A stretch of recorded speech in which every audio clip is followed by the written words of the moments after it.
عدوا سآتيك زحفا ستأتيك روحي بكل الظروف سآتيك عدوا سآتيك زحفا ستأتيك روحي بكل الظروف فجري ذيول السنا والسناء ففخرك بالدين هول مخوف ويا صحوة الحق سيري بنا ومدي إلى النصر كل الكفور ودكي صروح الخنا والفساد بأرض كساها خمول وخوف ودكي صروح الخنا والفساد. Assalamu alaikum wa rahmatullahi wa barakatuh. Paix sur ceux qui suivent la guidée, paix et bénédiction sur le prophète sallallahu alayhi wa sallam, sur ses compagnons, ses amis, sa famille, ainsi que sur tous ceux qui le suivront de bonne foi jusqu'au jour du jugement. Une demande récurrente qui m'est faite par diverses personnes, c'est de faire un audio spécifiquement pour les gens qui ne se sont pas encore convertis, qui sont en recherche, qui sont intéressés, entre parenthèses séduits ou interpellés, et qui sont demandeurs d'explications pour les aider à franchir le pas. Alors, moi je n'ai pas la prétention d'être capable de ça. Je pense que la meilleure façon d'être convaincu, c'est de lire la parole d'Allah, le Coran. Donc, même en français, si vous le lisez avec un cœur neutre, ouvert et prêt à la réforme personnelle, si vous faites un pas vers Allah, il accourra vers vous, Inch'Allah. Par contre, ce que je veux dire, et qui peut s'adresser à vous, mais aussi à tous les autres musulmans, c'est d'expliquer, sans jouer, contrairement à ce que les mauvaises langues disent, c'est un peu triste, mais c'est comme ça. Sans jouer à la Madame Soleil, sans jouer au devin, sans jouer à quelqu'un qui connaît des dates ou connaît le monde de l'invisible, a'udhu billah, je voudrais vous inciter, vous qui êtes déjà musulmans ou pas encore, ou bientôt, etc., à regarder calmement, de manière dépassionnée, le monde et les événements qui sont face à nous. C'est très très important. Pourquoi je dis ça? Parce que beaucoup de gens ils disent, quand on parle par exemple des signes de la fin des temps, beaucoup de gens disent, ça peut être dans 1000 ans, mais il y a toujours eu ça, c'est pas nouveau, donc pourquoi ce serait maintenant et pas avant ou plus tard, etc. C'est faux. C'est totalement faux et je vais vous le démontrer. Je vais vous démontrer pour quelle raison le compte à rebours est lancé et que nous sommes très clairement et sans aucun doute dans la dernière ligne droite, Inch'Allah. En effet, toute une série d'événements sont apparus dans le monde depuis plus ou moins une quarantaine d'années. 40 ans, à l'échelle de l'humanité, c'est pas grand-chose. C'est très peu. Ce sont des événements totalement nouveaux qui n'existaient pas avant. Je ne sais pas si vous réalisez l'importance. Depuis 40 ans, il existe des choses qui n'avaient jamais arrivé auparavant. Je parle de quoi? Le prophète sallallahu alayhi wa sallam nous dit dans les hadiths de la fin des temps que les Bédouins rivaliseront en construction élevée. On le voit aujourd'hui, et c'est un phénomène totalement nouveau et récent. Avant, il n'y avait pas des buildings à Dubaï, à Abu Dhabi, à Qatar, à Jeddah, etc. C'est un phénomène nouveau, effectivement. Nous avons des preuves sous les yeux. Les Bédouins rivalisent en construction élevée. Il y a 40 ans, a commencé le mécanisme de ce qu'on appelle la libération sexuelle. Les femmes qui prennent la pilule, l'avortement, le droit de vote, des femmes qui rentrent en politique, qui deviennent des leaders politiques, comme Angela Merkel en Allemagne, qui est réélue pour la 3e fois. les enfants mis dans des crèches, phénomène très nouveau. Avant, soit les femmes éduquaient leurs enfants, soit elles avaient une gouvernante ou une nourrice à domicile qui les aidait. Il n'existait pas de grande institution publique qui gardait les enfants après 3 semaines qu'ils étaient nés pour que la femme puisse aller travailler. La propagation du crédit, donc de l'usure, les cartes magnétiques, les cartes bancaires, les cartes Visa, ce n'est pas très vieux. Ça a 30, 40 ans, pas plus. Avant, les gens avaient un compte bancaire, ils avaient un chéquier, et puis voilà. Donc, on peut continuer, hein, d'ailleurs je vais prendre des exemples au fur et à mesure, on peut continuer parce que la liste est très longue. Il faut vraiment que vous compreniez, c'est très très important, et pas le prendre mal, parce qu'il y a des gens qui l'interprètent mal. Beaucoup de gens m'ont reproché de parler de ce sujet en me disant, en parlant de ça, tu vas démotiver les musulmans, ils ne voudront plus lutter pour faire des associations, parce qu'ils pensent qu'il n'y a pas d'avenir, qu'on est dans la dernière ligne droite, etc. Non, pas du tout. Au contraire, si on réalise et si on accepte que nous sommes la génération, en tout cas si pas nous, nos enfants, que nous sommes la génération de la fin des temps, en tout cas des signes de la fin des temps, de l'époque de la fin des temps, c'est une incitation pour nous tous, jeunes, moins jeunes, convertis, pas convertis, à revenir massivement, de manière déterminée et irrévocable, à la parole d'Allah. Parce que le compte à rebours est lancé. Et on ne sait pas dans quel rythme ça va se dérouler, puisque le prophète sallallahu alayhi wa sallam nous a dit, quand tout ceci va commencer, ça va être comme des graines qui vont s'écouler d'un collier de perles qui est cassé. Un événement va suivre l'autre et de plus en plus rapidement, ça va aller en s'accélérant. Donc, justement, c'est un signal d'alarme que je lance à moi-même, à vous, à ceux qui écoutent, à ceux qui ne sont pas encore musulmans, pour dire, il est grand temps d'arrêter de poursuivre des illusions, d'arrêter de suivre des fausses divinités, d'arrêter de suivre des faux espoirs, d'arrêter de suivre des fausses pistes et de revenir à l'essentiel. Quel est cet essentiel? Il est extrêmement simple. Allah subhanahu wa ta'ala n'a créé les djinns et les humains que pour qu'ils l'adorent. Point barre, à la ligne. Nous ne sommes pas là pour faire des châteaux, nous ne sommes pas là pour laisser de grands héritages à nos enfants, nous ne sommes pas là pour accumuler les tonnes d'or, etc., etc. On n'est pas là pour ça. On a très bien compris qu'on on grandit, on devient mature, on vieillit et puis on meurt. C'est un cycle inévitable qu'aucun génie scientifique milliardaire n'a pu contester. C'est une décision irrévocable du Créateur des cieux et de l'univers. Et donc, pourquoi j'insiste sur ce sujet? Enfin, en tout cas que je réinsiste sur ce sujet, parce que je l'ai déjà fait en 2008, mais j'ai essuyé des jets de tomates pour avoir dit tout ça, millénariste, alarmiste, comment oses-tu, comment te prétends-tu, enfin bref. Donc, je reviens au sujet. Il faut bien comprendre donc que les 40 dernières années ont vu l'apparition de toute une série d'événements et d'inventions et de méthodes de vie et d'un climat social totalement nouveau qui rend tous ces hadiths contemporains et accomplis. Et ça continue aujourd'hui. Je vous demande de nouveau d'être vraiment attentif et d'être ouvert dans votre cœur et votre esprit pour admettre. Parce que le problème, c'est que les gens ne veulent pas admettre.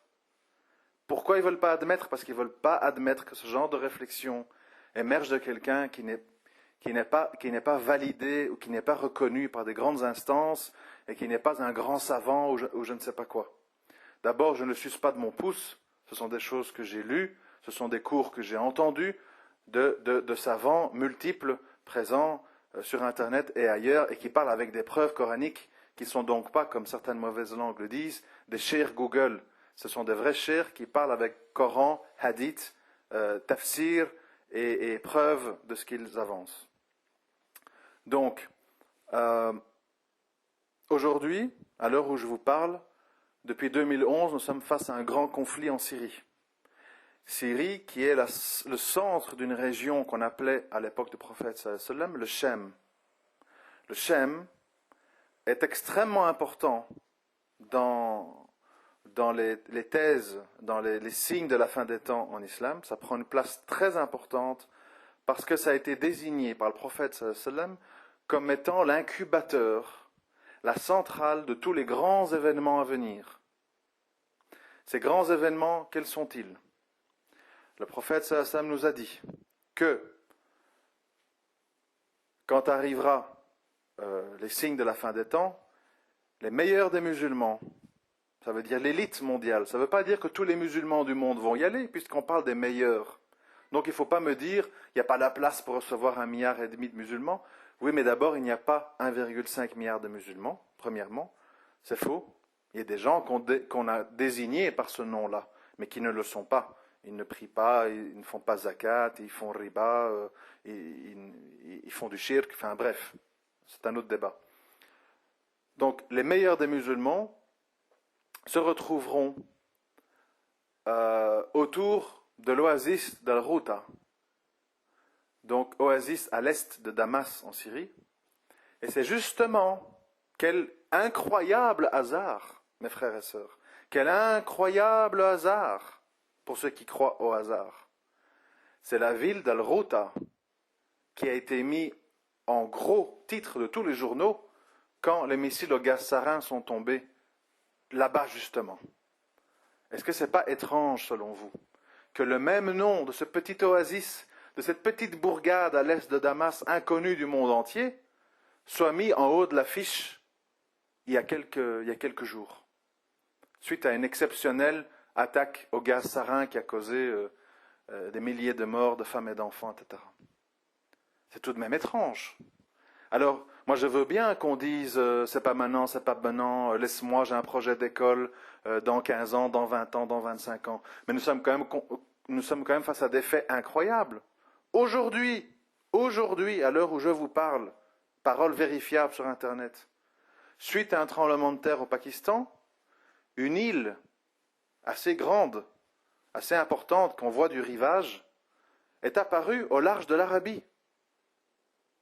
Fait extrêmement rare et extrêmement énigmatique pour de nombreux scientifiques. Donc, ce que je veux vous expliquer, pour rester concentré sur le sujet, c'est que vous soyez musulman de naissance, que vous soyez déjà converti, que vous soyez en passe de vous convertir. En tout cas, je vous le souhaite, Inch'Allah. De grâce, comprenez bien et incorporez dans votre corpus de réflexion que nous sommes dans la dernière ligne droite, sans aucun doute. Et cette dernière ligne droite, il nous a été expliqué que ce sera une période de grande confusion, de grande division, avec de nombreux menteurs, avec de nombreuses personnes qui vont malheureusement tromper les gens, qui vont manipuler. Comment est-ce qu'on manipule? À travers les médias, à travers les journaux, à travers les débats, à travers les prêches dans les mosquées. À l'heure où je vous parle, à nouveau, qu'est-ce qu'on voit? Informations évidemment relayées en masse par les musulmans, toujours très pressés de s'autoflageller. Des femmes, des jeunes filles d'Europe et de Maghreb partent en Syrie pour devenir des objets sexuels pour des combattants, et elles passent entre les mains de 30, 40, 100 personnes. Et tout le monde est là, c'est quand même honteux. Hein. Vous vous rendez compte? Nous sommes prêts à accepter cette idée-là. On est prêt à valider, à dire oui, c'est possible. Et pourquoi? Pourquoi est-ce qu'on dit ça? Ce sont des médias maghrébins qui le disent aussi. Hein. Pourquoi est-ce qu'on dit ça? Parce que les gens qui ont le cœur malade, les gens qui sont beaucoup plus heureux que leur fille se marie devant un maire qui vient de marier avant elle Roger et Alain au nom du mariage pour tous, en disant c'est ça là, un bon mariage, ça c'est la classe, c'est le mariage valide devant Allah. Quand on leur parle d'un mariage Fatiha avec un frère qui, par exemple, est dans cet endroit-là du monde, pour eux c'est inacceptable que leur fille soit là-bas. C'est inacceptable que leur jeune fille ait fait ce choix. Et donc, il faut s'auto-consoler en disant, si elle a fait ça, elle a été endoctrinée pour servir d'objet sexuel par ces méchants combattants, ces méchants barbares, etc. À nouveau, je veux également insister sur ce point, j'en ai souvent parlé dans mes audios, mais je tiens vraiment à enfoncer le clou, Inch'Allah. Il faut que les gens comprennent, surtout les gens qui rentrent dans l'islam et qui ne comprennent pas tout ce qui se passe, qui découvrent tous les groupes et tout ce qui se dit, etc. Il faut comprendre que vouloir ou pas, je sais que ça déplaît quand je dis ça, mais en parole courte, je m'en fous. Il faut savoir que, de nos jours, beaucoup de Maghrébins, se présentant comme musulmans, ont en fait un dégoût profond pour l'islam. Un dégoût pour toute une série de sunnah, un dégoût pour toute une série de lois d'Allah, un dégoût pour tout ce qui a à voir avec le combat, la défense, les obligations des musulmans par rapport aux veuves et aux orphelins qui appellent au secours, etc. Ils ont du dégoût. Ils ne prennent de leur religion que ce qui implique peu de conséquences, c'est-à-dire faire le hajj une fois avant de mourir, se faire enterrer au bled parce que, horreur, malheur, se faire enterrer en Belgique ou en France, quelle humiliation. On veut bien y vivre, y travailler, y payer des impôts, y éduquer nos enfants, mais on ne veut pas se faire enterrer là-bas. Cherchez l'erreur, moi je n'ai pas trouvé. Et donc, il faut bien comprendre, et je le dis sans haine, sans arrogance, sans racisme, sans rabaissement, tout ce que vous voulez, il faut bien comprendre que nous sommes face à une masse de gens, d'abord mécréantes, en général, les gens autour de vous, la plupart des gens, t'as vu PSGOM, ouais, il a fait un super but, truc, tu vas où en vacances l'année prochaine? Ah, je vais aller en Grèce, à ce qui paraît, la bouffe, elle est bonne, l'hôtel, machin, la piscine, elle est comme ça. Ah oui, d'accord, t'en es où avec ta femme? Ah, ben, on va bientôt divorcer, on se demande comment on va faire avec la petite. Voilà la vie des gens. C'est-à-dire que les gens sont dans la recherche des plaisirs, dans la foire aux bestiaux, et ils sont très heureux là-dedans, et ne sont pas du tout préoccupés par signe de fin des temps, la crise, l'or, Dajjal, Mahdi, l'unicité d'Allah, le jour du jugement. Ils sont complètement imperméables à tout ça. Il faut bien se mettre ça dans le crâne. Imperméables, ça ne les intéresse absolument pas. Tels des vaches et des veaux dans un pré, ils broutent l'herbe, regardent la route et ne regardent jamais le ciel ou ne se demandent jamais s'ils ne pourraient pas casser la grille dans laquelle ils sont encerclés pour être libres. Ils sont là et ils obéissent au doigt et à l'œil et ils se laissent tirer le lait le matin sans broncher. Ensuite, vous avez des gens qui se disent ne pas être mécréants, qui se disent être musulmans, ou chrétiens, ou bouddhistes, ou Hare Krishna, ou je sais pas quoi, moi, raliens, tout ce que vous voulez, mais qui, dans leur cœur, ont clairement fait le choix de leur passion, leur plaisir, leur facilité, et ce qui implique de ne pas avoir de contraintes dans leur vie personnelle. Et ça, dans ce que je vous dis là, ça désigne la masse des musulmans, en tout cas des gens qui se désignent comme musulmans. C'est des gens, en fait, qui, à cause de l'ignorance, à cause de l'insouciance, à cause de la paresse, à cause de la peur, à cause de toute une série de raisons, ont baissé les bras.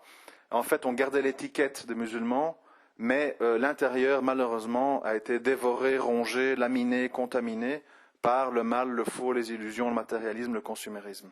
Ça, c'est la réalité pure et dure du terrain. Après, il reste une petite minorité de gens dans laquelle peut-être vous faites partie, peut-être je fais partie, peut-être telle ou telle autre personne fait partie, qui sont des gens, qui sont des humains, ce ne sont pas des anges. Ils ont des défauts, ils ont des faiblesses, ils font des péchés, ils ont des lacunes, mais, ils cherchent la vérité, ils craignent leur Seigneur, ils sont attentifs aux signes, ils ont la crainte de finir comme des hypocrites, comme des vendus, comme des lâches. Alors ils cherchent, ils s'informent, ils se documentent, ils se torturent un petit peu, ils se rendent un peu malades parce qu'ils sont seuls comme un poil noir sur une vache blanche. Ils sont un petit peu mal à l'aise jusque parmi leurs proches. C'est de nouveau un signe de la fin des temps que le prophète sallallahu alayhi wa sallam a dit. Viendra un temps, quand on sera dans cette époque-là, où le croyant sera parmi les siens et parmi sa tribu comme une brebis chétive, malmenée et boycottée par les siens. On en est là. Aujourd'hui, dans beaucoup de familles musulmanes, les parents sont catastrophés quand leurs enfants disent « je vais porter le hijab », quand le fils dit « je vais porter la barbe, je vais prier à la mosquée », quand leurs enfants parlent de faire hijra dans un pays musulman, et encore plus quand ils parlent de la Syrie. Donc c'est la réalité, c'est-à-dire que, j'en ai souvent parlé aussi, à un moment donné, ce qui fait qu'on est musulman, c'est quand même ce qui prime dans notre cœur. Aujourd'hui, on voit bien que chez la plupart des musulmans, ce qui prime, c'est faire une carrière, faire une belle fête de mariage, avoir la paix, s'intégrer, voter, maslaha, avoir une mosquée de quartier dans laquelle on tient des discours soporifiques et qui ont pour fonction de paralyser, d'anesthésier toute réaction, etc. C'est ce qui est recherché par les gens. Donc, il faut bien vous rendre compte, vous qui écoutez les audios, vous qui écoutez tel ou tel savant, vous qui achetez des livres sur les signes de la fin des temps, qui vous informez sur le monde dans lequel on vit, la matrice qui nous entoure, comment s'en libérer et qui doit-on adorer uniquement, il faut vous attendre à être très combattu, très mal compris, très isolé, mais c'est le prix à payer pour faire le bon choix.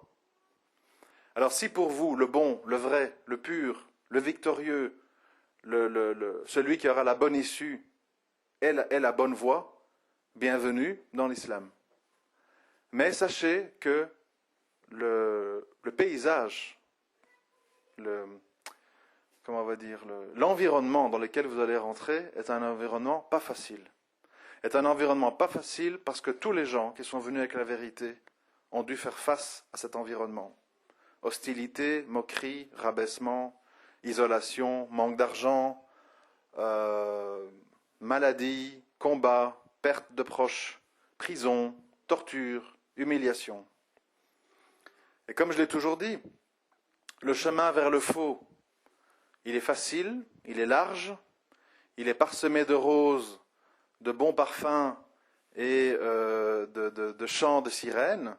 Le chemin vers le vrai, qui mène au paradis éternel et à un monde inconcevable dans notre esprit humain, tellement il est grand, beau, sans limite, parfait, jamais source de lassitude, avec les meilleures odeurs, les plus belles créatures et les plus belles sensations qu'on peut s'imaginer, au-delà de ce qu'on peut s'imaginer. C'est ça dont on parle quand on parle du paradis. On ne parle pas de rouler en Porsche avec une villa à Beverly Hills et se refaire une chirurgie esthétique à 60 ans pour avoir l'air d'en avoir 45 avant que tout retombe et on a l'air encore plus vieux. Ça, ce n'est pas le paradis, c'est le paradis des gens qui ne croient pas. C'est le paradis des gens qui disent « on ne vit qu'une fois, je suis un épicurien, je veux tout connaître, tout goûter ici-bas, et moi, ce qu'il y a après, j'ai aucune garantie, donc permettez-moi de me battre pour prendre le maximum que je peux ici. » Argent, bouffe, luxe, matériel, consommation, femmes, etc., etc. C'est un choix. C'est un choix. Et ce n'est pas pour rien que la promesse du paradis, elle est faite aux croyants, aux monothéistes purs, à ceux qui ont combattu pour Allah, par leur bouche, par leurs mains, dans leur cœur, à ceux qui ont accepté les épreuves, à ceux qui n'ont pas baissé les bras, à ceux qui ont pris des risques pour leur foi, à ceux qui ont enduré des épreuves pour leur foi. Ce n'est pas pour rien que c'est à eux que l'est promis le paradis. Et non, contrairement à ce que dit la chanson, il faut bien se mettre dans le crâne, nous n'irons pas tous au paradis, pas tous les gentils et pas tous les méchants. C'est ce que Satan a voulu nous dire pour nous rassurer, on ira tous au paradis, mais ce n'est pas vrai. Certains iront au paradis, certains iront en enfer, et certains passeront par l'enfer avant d'aller au paradis. Tel est le décret d'Allah, clair, fixé, indélébile, jusqu'à la fin de tout. Alors, donc aujourd'hui, je vous ai dit, le scénario actuel, une économie et un marché complètement fou, l'accélération dans le monde entier, vous l'aurez noté, pour les gay pride, le mariage pour tous, l'adoption d'enfants par homosexuels, etc., c'est devenu un dogme, hein, passible de punition et d'amende pour la moindre critique sous le couvert d'homophobie. Il y a bien eu, évidemment, une petite réaction symbolique en France, quelques centaines de milliers de manifestants, en majorité chrétiens, qui ont été dans les rues à la manière de Gandhi, dire on n'est pas content, c'est pas joli, un enfant a droit à un papa et une maman, etc. On a envoyé quelques CRS, quelques gaz lacrymogènes, quelques fémènes, et tout est rentré dans l'ordre, la loi est votée, les révoltés chrétiens sont rentrés chez eux, et le système avance, écrase et s'impose. C'est comme ça.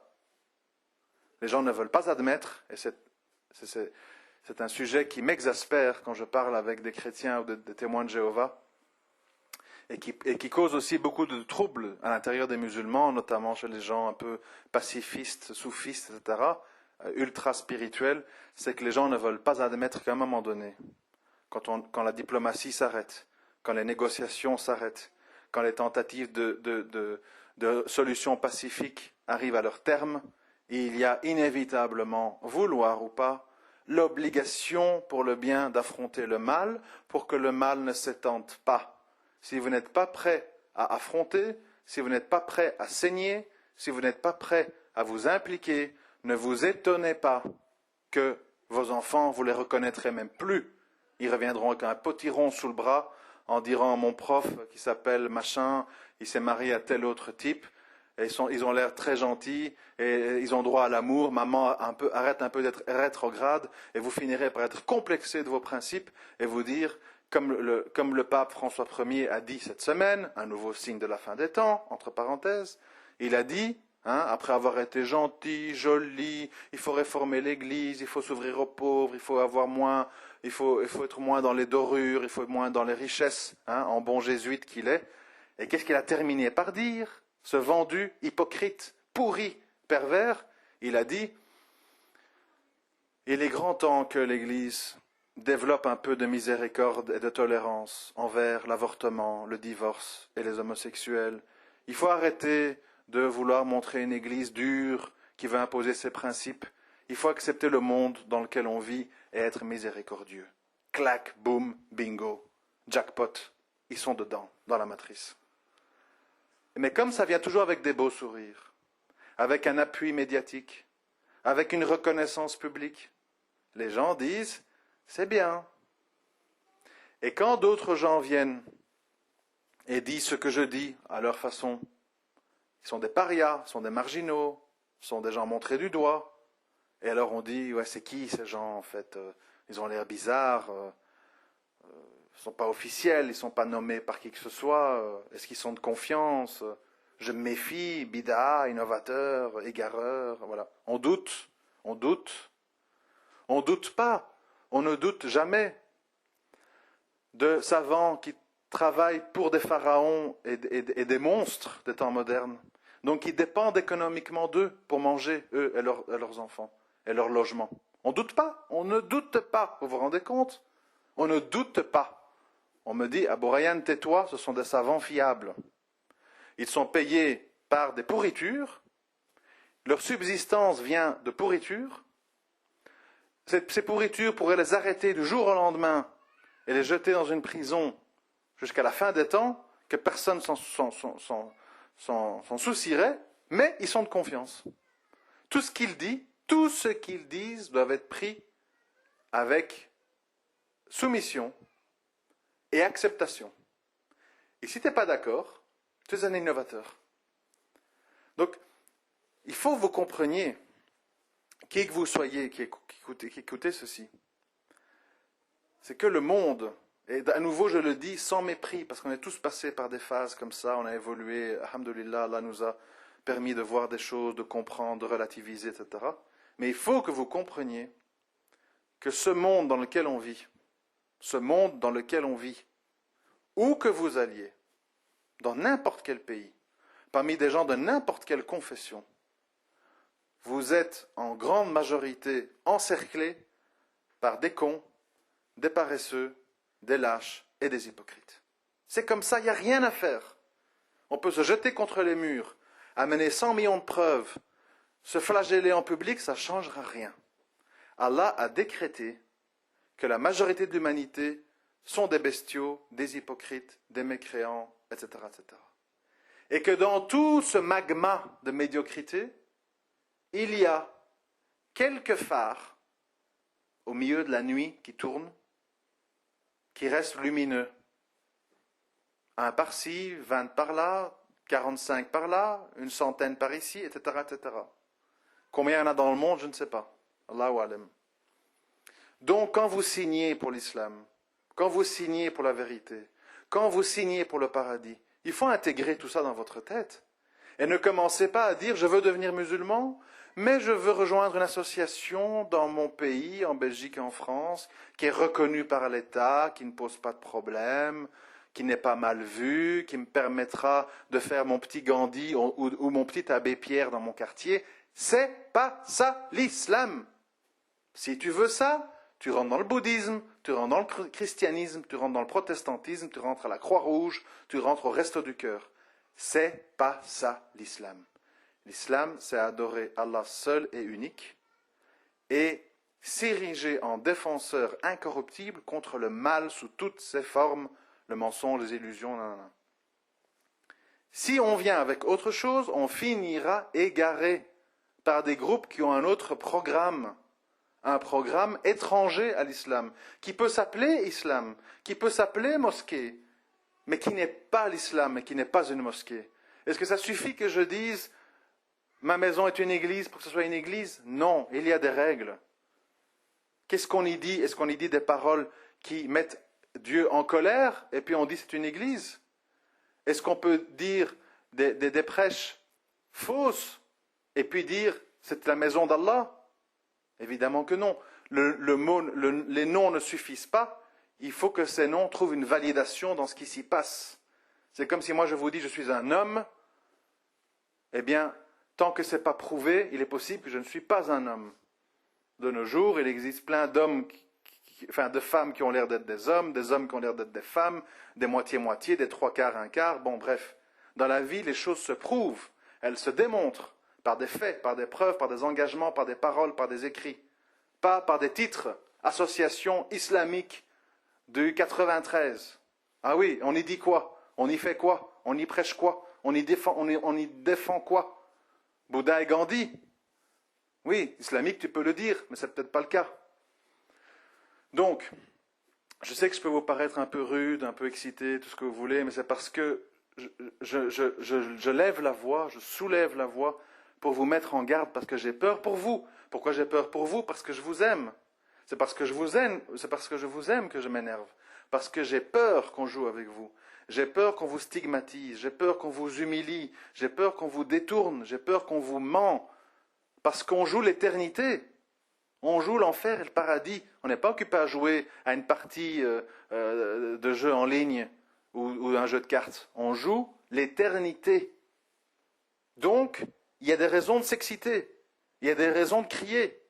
Parce que les enjeux sont importants. Les enjeux sont importants. Je sais qu'on est dans une époque où on veut tout tourner à la dérision, la quenelle, machin, Dieu dos, ha ha ha, truc, machin, BHL, le méchant, le gentil. Oui, d'accord, laissez-les s'amuser dans la cour de récré.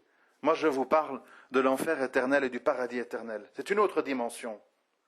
Et c'est une dimension où il ne faut pas se tromper. Parce que nous avons tous les outils. Internet, les cours, le Coran, toutes les langues, accès à l'information, beaucoup plus de culture générale et d'ouverture sur le monde que nos ancêtres, qui eux n'avaient pas accès, ne savaient pas, savaient juste ce qui se passait dans leur village et ce que disait l'imam du village. Ils ne savaient rien d'autre. Ils ne savaient pas ce qui se passait en Birmanie, ils ne savaient pas ce qui se passait en Syrie, ils ne savaient pas ce qui se passait en Tchétchénie, ils ne savaient pas ce qui se passait en Somalie. Encore aujourd'hui, enfin cette semaine, encore une autre preuve de ce que je dis. Un fou sanguinaire tue, massacre, explose, torture, viole 130 000 personnes, et on dit, et tout le monde applaudit, et on dit, tant qu'ils n'utilisent pas d'armes chimiques, nous n'allons pas faire de l'ingérence. Ce n'est pas nos affaires, nous allons envoyer quelques cacahuètes et quelques bananes à la rébellion. Comme ça, ce conflit pourra durer. Nous ne voulons pas que des armes chimiques circulent et qu'elles risquent de tomber dans des mauvaises mains. 130 000 morts. Compris? Par contre, quand les chebabs somaliens, suite à des massacres de l'armée kenyane chez eux, sur leurs femmes et leurs enfants, etc., réagissent et touchent l'ennemi comme ils ont pu, c'est un autre sujet, avec à la clé une 60aine de morts, on hurle, on fait des débats, c'est scandaleux, l'islamisme, il faut réagir, vite, c'est un cancer, c'est une épidémie, c'est pas tolérable, c'est pas acceptable, nous devons intervenir. On envoie le Mossad qui va venir voir ce qui se passe. Il va falloir qu'on fasse une réunion internationale pour décider qu'est-ce qu'on va faire de tous ces fous en Somalie. 65 morts. 130 000. Ouais, bon, s'il n'y a pas d'armes chimiques, faut voir. Hein, on va pas se mettre les Russes et les Chinois à dos pour quelques bougnoules en moins. Bof, quoi. Vous comprenez le monde dans lequel on vit? Est-ce que vous comprenez le monstre auquel on fait face? Est-ce que vous comprenez que c'est Satan qui tient les commandes terrestres? Et si vous ne faites pas le choix, vous ne prenez pas la protection d'Allah qui envoie ses anges pour combattre avec vous, vous serez seul, vous serez humilié, vous serez comme une brebis chétive entourée de gens prêts à vous dévorer, vous humilier, vous torturer, vous emprisonner. On veut pas, on trouve ça choquant, c'est le même prix, c'est l'histoire de l'humanité qui le prouve. L'histoire de l'humanité, c'est une lutte d'influence, c'est une lutte de pouvoir, c'est une lutte d'idéologie, c'est une lutte d'une conception de la société du bien et du mal qui s'affrontent. Et à chaque fois que les musulmans ont perdu, c'est quand ils ont commencé à mettre une fleur au bout du fusil, à chantonner, à faire des poèmes, à commencer à admirer les éphèbes à la lueur des bougies, etc., etc. À ce moment-là, on était déjà au fond du trou. C'est comme ça que ça se passe. Il n'y a rien à faire.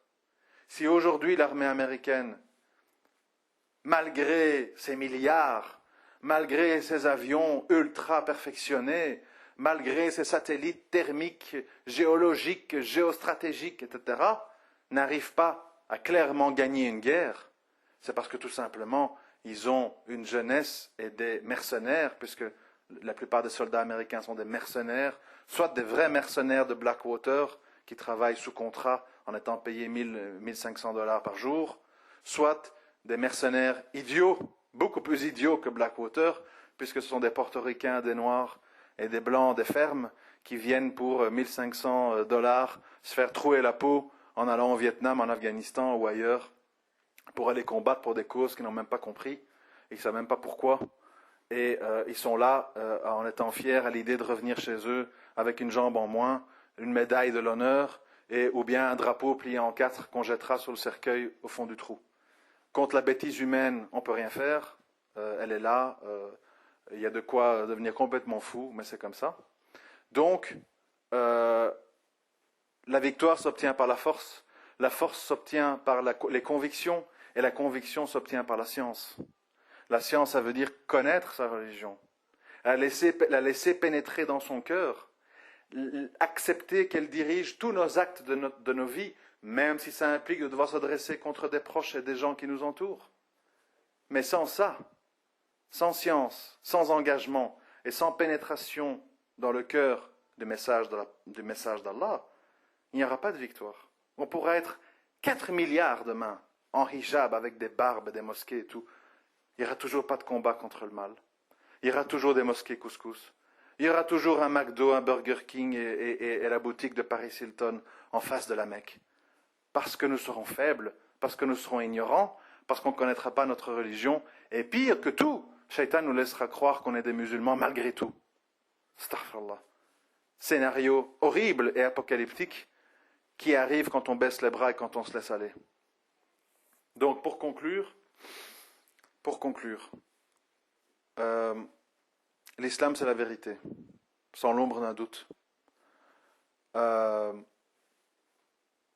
l'adhésion à ce message, il y a au bout une grande victoire. ici-bas et dans l'au-delà, ou bien dans l'au-delà. Le doute et l'envie de plaire à tout le monde sont interdits, ne sont pas possibles, sont des paradoxes vivants. On signe un contrat dans l'espoir qu'Allah pardonnera nos péchés et qu'il nous ouvrira les portes du paradis. Et on sait que dans ce contrat, Allah nous a dit qu'il ne nous donnera pas des épreuves plus lourdes qu'on ne peut supporter.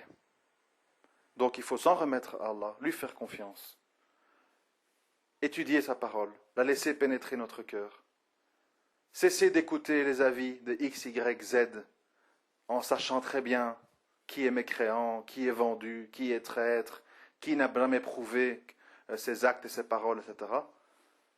Il ne faut pas se laisser abuser, il ne faut pas se laisser détourner et il ne faut pas choisir la voie de la facilité. On ne devient pas musulman pour avoir facile, je vous l'ai déjà dit. Si on veut avoir facile, on devient bouddhiste, tout le monde va applaudir. Je suis devenu végétarien, j'aime bien les animaux. Je vais méditer 5 heures dans ma chambre. Bravo, hurrah, hip hip hip, tout le monde est content. Donc si vous voulez l'approbation de tout le monde, eh bien, bienvenue dans le bouddhisme, où les évangélistes, vous allez chanter le dimanche avec une guitare, bras dessous avec Simone et Mathilde, et on boit un bon verre de Bordeaux à la fin de la messe, et tout le monde est content, on rentre chez soi, on s'est bien amusé. Bon. Donc il faut savoir ce qu'on veut. On veut la vérité ou on veut s'amuser. On veut la vérité ou on veut se raconter des histoires. Hein? Si on veut, comme beaucoup de femmes kabyles, être sûr que son mari n'aura pas de coépouse et qu'il ne pourra pas s'imposer sur soi, eh bien on pousse son mari à se convertir au catholicisme, comme c'est le cas dans pas mal d'endroits en Kabylie. Souvent sous le moteur des femmes, parce qu'elles veulent justement, par l'intermédiaire de cette conversion, pouvoir dominer leur mari et commencer à appliquer leurs règles à elles sous prétexte de respect, égalité et compagnie. Bref. Donc voilà, le contrat il est là, vous n'êtes pas obligé de le signer. Si vous le signez, essayez de le respecter, parce que si vous ne le respectez pas, vous risquez d'être un hypocrite, un traître ou un lâche, ce qui n'est pas très réjouissant, parce que rappelez-vous quand même que pour notre Créateur, celui qui sait et celui qui ne sait pas ne sont pas égaux. Donc si vous êtes au courant, si vous vous informez, sachez que les exigences de notre Créateur vont en augmentant, c'est normal. On ne peut pas exiger d'un enfant qui s'est entraîné depuis 5 ans à jouer au basket la même efficacité du petit dernier qui touche son premier ballon. Donc c'est normal que, une fois atteint un certain niveau de connaissance, vous devez également chercher à être dans l'excellence. Et faites attention à ceux qui vous disent que c'est facile, que l'islam doit être aimé et accepté de tous, que quand il y a des peines, des combats et des souffrances, c'est pas l'islam, etc. Étudiez la biographie du prophète, sallallahu alayhi wa sallam, vous verrez que le meilleur d'entre nous, celui qui avait un cœur complètement blanc, qui a été choisi par notre Créateur pour transmettre son message, donc on ne parle pas d'une petite affaire, a été humilié, a été rabaissé, a été boycotté, a été menacé, a voulu être liquidé, a été victime de sorcellerie, d'empoisonnement, de médisance, d'insultes, de folie, tout ce que vous voulez. Alors si cet homme-là a subi tout ça, alors qu'il était beaucoup plus patient, diplomate, bien éduqué, doux que nous, qu'est-ce qu'il en est de nous, pensez-vous? Bien sûr qu'on va subir des choses de ce genre-là, ça tombe sous le sens. S'attendre à autre chose serait pure folie. Donc voilà, je ne veux pas vous fatiguer plus longtemps, parce que je sais que je suis un peu, je suis un peu excessif parfois, mais les enjeux sont importants. J'espère que vous méditerez beaucoup là-dessus, que vous réécouterez éventuellement l'audio s'il a été trop dense la première fois et qu'il a abordé trop de sujets. Mais croyez-moi, c'est le choix d'une vie, un choix d'une importance capitale, et au bout, il y a la victoire absolue dans l'éternité, dans le paradis auprès d'Allah et des véridiques et des martyrs. Et quelle meilleure destination que pour un humain lucide et honnête que de chercher à rejoindre cet endroit-là, Inch'Allah. Assalamu alaikum wa rahmatullah wa barakatuh.